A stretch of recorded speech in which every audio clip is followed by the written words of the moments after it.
আসসালামু আলাইকুম ভিউয়ার্স, কেমন আছেন সবাই? আশা করি সবাই ভালোই আছেন। তো আজকে চলে আসছি নতুন একটা দিনে নতুন আরেকটা ভিডিও নিয়ে।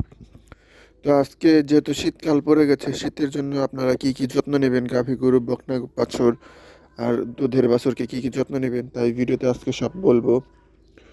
তো আপনারা সবাই প্রথমে তো খেয়াল করবেন গাভী গরুর যে খামারের ভিতরে কোনোভাবে কোনো বাতাস বা আলো সিস্টেম না থাকে ঢোকার জন্য বাইরে থেকে। কারণ যেহেতু শীতকাল, শিরশিরে যে বাতাস ঢোকে সেই বাতাসটা আপনার আগে বন্ধ করতে হবে। তারপরে আপনি গাভী গরুকে 4-5 দিন পর পর গোসল করাবেন। খবরদার ভুলেও রোজ গোসল করাবেন না শীতের দিনে, আর সকালে গোসল করাবেন না।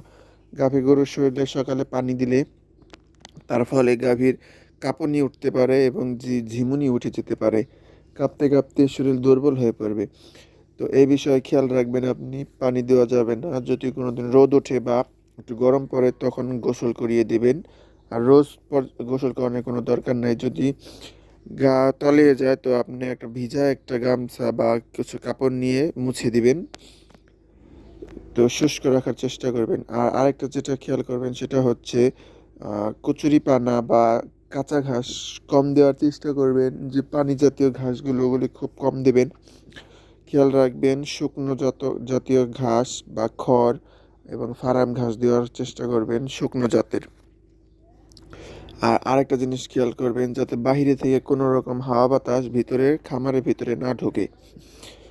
আর তার থেকে হচ্ছে শেড নিচে আপনারা কি করবেন, ফ্লোর সবসময় শুষ্ক রাখার চেষ্টা করবেন।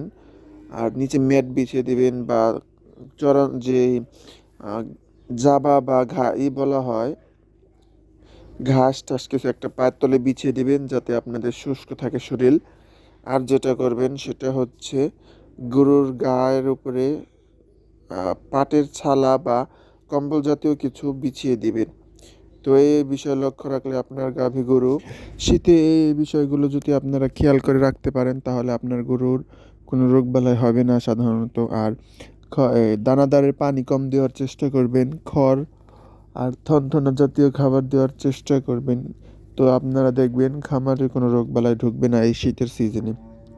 বিশেষ করে বাছুরের উপরে একটু বেশিভাবে খেয়াল দিবেন। পর্যাপ্ত পরিমাণ দুধ খাওয়াবেন এবং মায়ের সাথে রাখার চেষ্টা করবেন। আর একটা বিষয়, খামারে লাইটের ব্যবস্থাপনা বেশি রাখবেন যাতে খামারটা গরম থাকে। তো ভিডিওটি দেখার জন্য ধন্যবাদ। ভালো থাকবেন। আল্লাহ হাফেজ।